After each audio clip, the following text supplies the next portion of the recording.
Yo, welcome back to Ball Knowledge.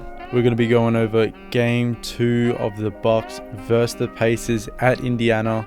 The Pacers take this game 123-115. They won by 8 points.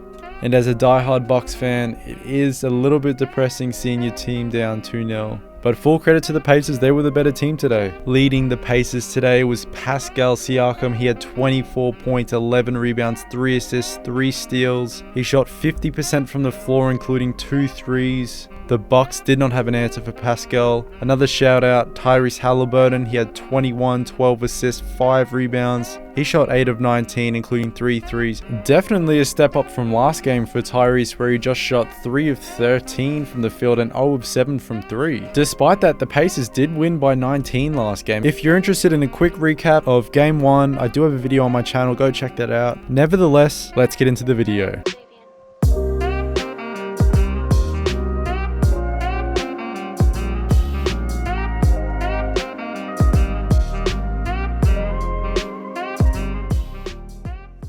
Giannis Antetokounmpo did what Giannis does best. He dominated on both sides of the floor. He had 34 points, 18 rebounds, 7 assists, 1 block on 14 of 20 shooting. A huge shout out also needs to go to Bobby Portis. He had a playoff career high. He had 28 points. He shot 11 of 19, including 6 threes. He also had 12 rebounds. He was also one of 3 players on the Bucks to have a positive box plus minus. His impact went beyond offense as well. While Bobby is smaller than the traditional NBA big, he played some critical defensive possessions while Brook Lopez was on the bench. He was also a very viable switch option because, as we've seen in game 1, Brook Lopez gets hunted by guards, whether it be Tyrese Halliburton or Andrew Nembhard. I will give my credit to Brook Lopez. He actually broke a Bucks franchise record for most blocks in a playoff half. He had 4 blocks. So shout out to him. However, while he wasn't exploited in this game as much as game 1 in isolation, when he was involved in the strong side pick and roll, it seemed that every single time the Indiana Pacers were able to get a corner 3. And while it's not completely his fault,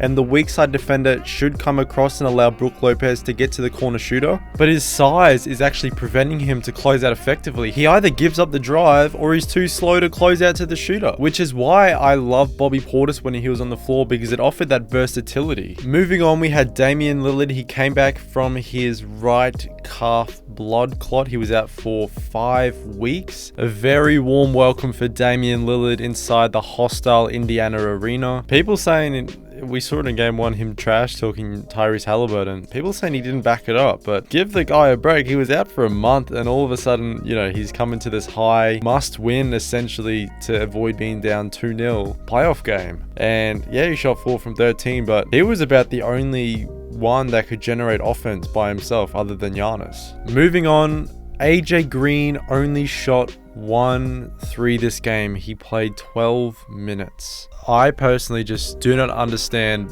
what the coaching decision was there, because last game he had 15 points. He shot 5 of 11 from 3 and almost single-handedly brought the Bucks back into the game. But this game he only gets 1 shot. I don't understand why there were no plays drawn up from him. It was an 8-point game. The Bucks needed 3-point shooting. Turnovers were also a big part of the Bucks' loss. The Bucks actually shot 50% from the floor compared to the Pacers, who shot 48%, which means the only reason the Pacers came out on top was because of the turnovers and because they had more possessions. And I know it's not just his fault. There's other people making similar mistakes, but Taurean Prince, he cannot run the fast break. Every time I see him running up the floor, as a fan, I do not feel confident that we can score the ball. For game 3, I definitely think the Bucks are going to step it up. Damian Lillard, he's shook the rust off. He's had his bad game, but we need to trust our players, Damian Lillard and Giannis Antetokounmpo. I think they're going to get it done. Giannis got the team involved this game, which is something that he desperately needed to improve on from last game. Starters definitely picked it up. The 3-point shooting was there from the first quarter. Kyle Kuzma also stepped it up. He had 12 points. He had a great third quarter. He had 8 points in there. Definitely giving life to the Bucks team. If you did enjoy this type of video, please like and subscribe. If you want to see a different type of content, just let me know in the comments. See you guys in the next video. Peace out.